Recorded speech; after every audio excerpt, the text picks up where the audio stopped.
दिल्ली के जंतर मंतर पर चल रहा कॉकरोच जनता पार्टी यानी सीजेपी का आंदोलन अब सिर्फ एक धरना नहीं रह गया, बल्कि यह सरकार और प्रदर्शनकारियों के बीच सीधी टक्कर का रूप ले चुका है। आज इस आंदोलन का 15वां दिन है, लेकिन ना तो प्रदर्शनकारियों के इरादे कमजोर पड़े हैं और ना ही उनके हौसले। उमस भरी गर्मी, बदलता मौसम और बिगड़ती सेहत के बावजूद युवा खुले आसमान के नीचे डटे हुए हैं।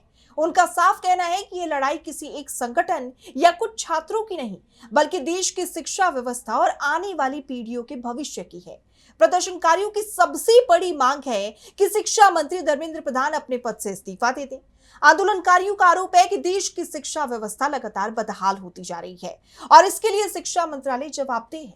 उनका कहना है कि जब तक उनकी मांग पूरी नहीं होगी, तब तक यह आंदोलन किसी भी कीमत पर खत्म नहीं होगा। धरने पर बैठे युवाओं की हालत लगातार बिगड़ती जा रही है।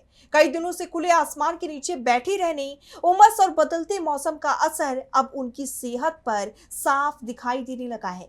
बीते दिन भी कुछ प्रदर्शनकारियों की तबीयत अचानक बिगड़ गई, जिसके बाद उन्हें एम्बुलेंस के जरिए अस्पताल ले जाना पड़ा।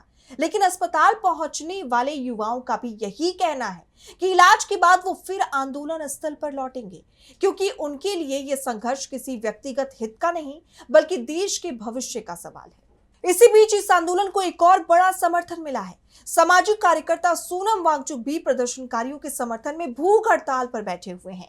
आज उनके अनशन का 7वां दिन है, लेकिन उनका हौसला भी पहले की तरह मजबूत नजर आ रहा है। बीते दिन उन्होंने सरकार से शिक्षा व्यवस्था को लेकर जवाबदेही तय करने की मांग की और कहा, जो शिक्षा में गलतियां हुई, जिनके वजह से लाखों बल्कि करोड़ों बच्चों के जीवन में बहुत असर पड़ा और 20 से ज्यादा बच्चों ने तो अपनी जानें दी, तो इसे कबूल करें और इसकी जवाबदेही लें।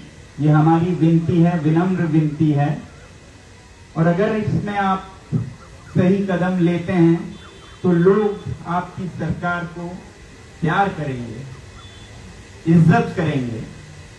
हम यहाँ पर किसी सरकार की तख्ता पलट करने नहीं आए हैं, बल्कि हम इसी सरकार में सुशासन लाने आए हैं, गुड गवर्नेंस लाने आए हैं, जिसमें कि एक लोकतांत्रिक सरकार लोगों की सुनती है, लोगों के प्रति सहानुभूति रखती है और संवेदनशीलता रखती है। तो वहीं अब इस आंदोलन का असर राजनीतिक गलियारों में भी साफ दिखाई देने लगा है।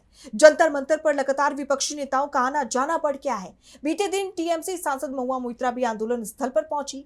उन्होंने प्रदर्शनकारी युवाओं से मुलाकात की, उनकी बातें सुनी और उनका हौसला बढ़ाया। महुआ मोइत्रा ने आंदोलनकारियों के साथ संवाद करते हुए उनके संघर्ष का समर्थन भी किया। लगातार सांसद ने जनहित के मुद्दों को उठाया है, भाजपा के गुंडों से भिड़ी है। कल भी बंगाल में जहां ये ठहरी थी, इनके होटल पर भाजपा के गुंडों ने हमला किया, लेकिन फिर भी मजबूती से खड़ी है।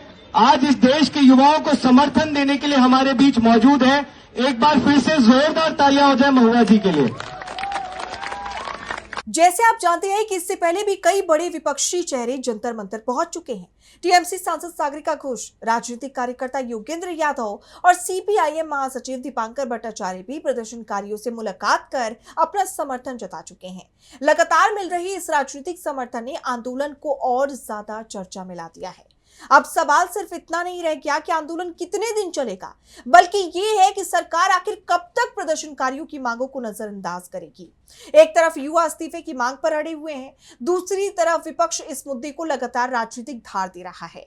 ऐसे में जंतर मंतर का यह आंदोलन अब सिर्फ शिक्षा व्यवस्था का मुद्दा नहीं, बल्कि सियासी चुनौती भी बनता जा रहा है।